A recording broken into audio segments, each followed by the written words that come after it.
మార్కాపురం నుంచి అసలు సాయి కృష్ణను ఎందుకు తీసుకొచ్చారు? ఆ రోజు స్టేషన్లో ఎవరున్నారు? ఈ కేసులో సిఐ నాగరాజుతో పాటు ఇంకా ఎవరెవరికి సంబంధం ఉంది? ఇలాంటి ఎన్నో ప్రశ్నలకి సమాధానం వెతికే పనిలో ఉన్నారు అధికారులు. కుటుంబ సభ్యులు ఆరోపిస్తున్నట్టుగా లాకప్ డెత్ చేసి ఆ తర్వాత దహనం చేశారు అన్న మాట నిజమేనా?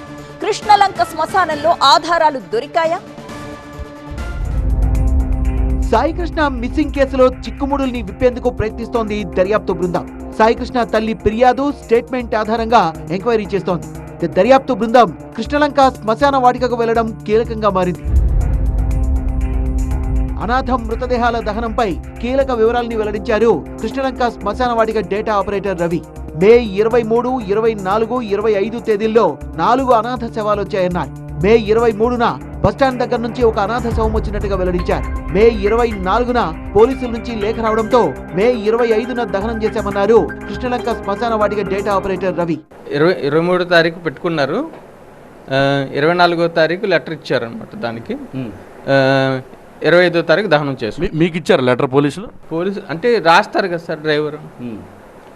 అప్పుడు పోలీసు వారు మున్సిపాలిటీ వాళ్ళకి ఇచ్చినప్పుడు వాళ్ళు వచ్చి ఇక్కడ మళ్ళీ దహనం చేశారు. మరోవైపు కృష్ణలంక పిఎస్ లో టాస్క్ ఫోర్స్ టీం స్థానిక పోలీసుల స్టేట్మెంట్లను అధికారులు రికార్డ్ చేశారు. సాయికృష్ణ తల్లి ఫిర్యాదు, స్టేట్మెంట్ ఆధారంగా ఏసీపీ దైవప్రసాద్ విచారిస్తున్నారు. స్టేషన్ లోని సీసీ కెమెరాల ఫుటేజ్ ని బ్యాకప్ చేయడంతో పాటు లాకప్ ను క్షుణ్ణంగా పరిశీలించి శాంపిల్స్ ను ల్యాబ్ కి పంపారు ఫోరెన్సిక్ నిపుణులు. ఎపిసోడ్ లో వైసీపీ నేతల విమర్శలు కంటిన్యూ అవుతూనే ఉన్నాయి. ప్రభుత్వాన్ని, పోలీసుల్ని టార్గెట్ చేస్తూ వైసీపీ నేతలు విమర్శలు చేస్తూనే ఉన్నారు.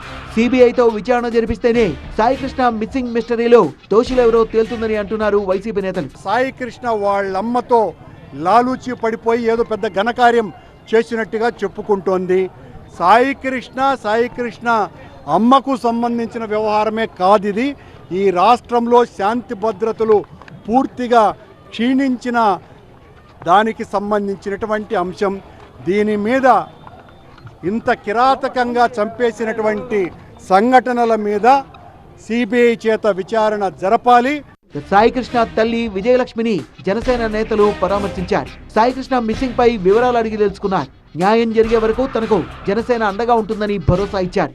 ఆ నాగరాజు సిఐ గారు అతిగా ప్రవర్తించి అతన్ని అనేక రకాలుగా హింసించడం జరిగింది.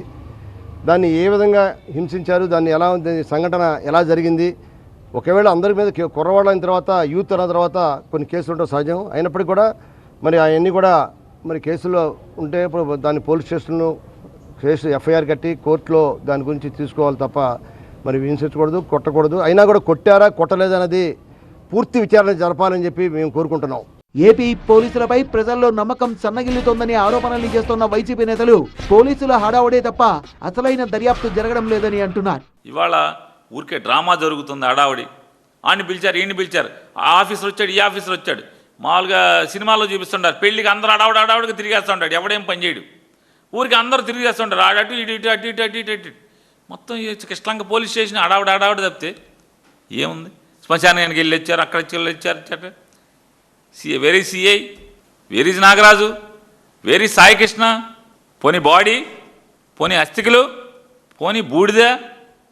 వైసీపీ నేతల విమర్శలకు కూటమి నేతలు గట్టిగానే కౌంటర్ ఇస్తున్నారు. ఈ కేసును రాజకీయం చేస్తున్నారంటూ ఫైర్ అవుతున్నారు. మరోవైపు ఈ కేసులో కృష్ణలంక పోలీసులు సమాధానం చెప్పాల్సిన ప్రశ్నలు ఎన్నో ఉన్నాయి. కృష్ణలంక, మాచవరంలో సాయికృష్ణపై ఉన్న కేసులన్నీ, ఏ కేసులో విచారణ కోసం కృష్ణలంక స్టేషన్ కు తీసుకెళ్లారు? లాకప్ లో సాయికృష్ణను కొట్టారా, అందుకే చనిపోయాడా? సాయికృష్ణను చూడ్డానికి తల్లిని ఎందుకు అనుమతించలేదు? సాయికృష్ణ తల్లిని కూడా సిఐ నాగరాజు బెదిరించారా? మే మొదటి వారంలో మిస్ అయితే ఇన్నాళ్లు నిజాలు తొక్కిపెట్టారా? సిఐ నాగరాజు ప్రస్తుతం ఎక్కడున్నారు? ఇలా ఎన్నో ప్రశ్నలకు సమాధానం వెతికే పనిలో ఉన్నారు అధికారులు.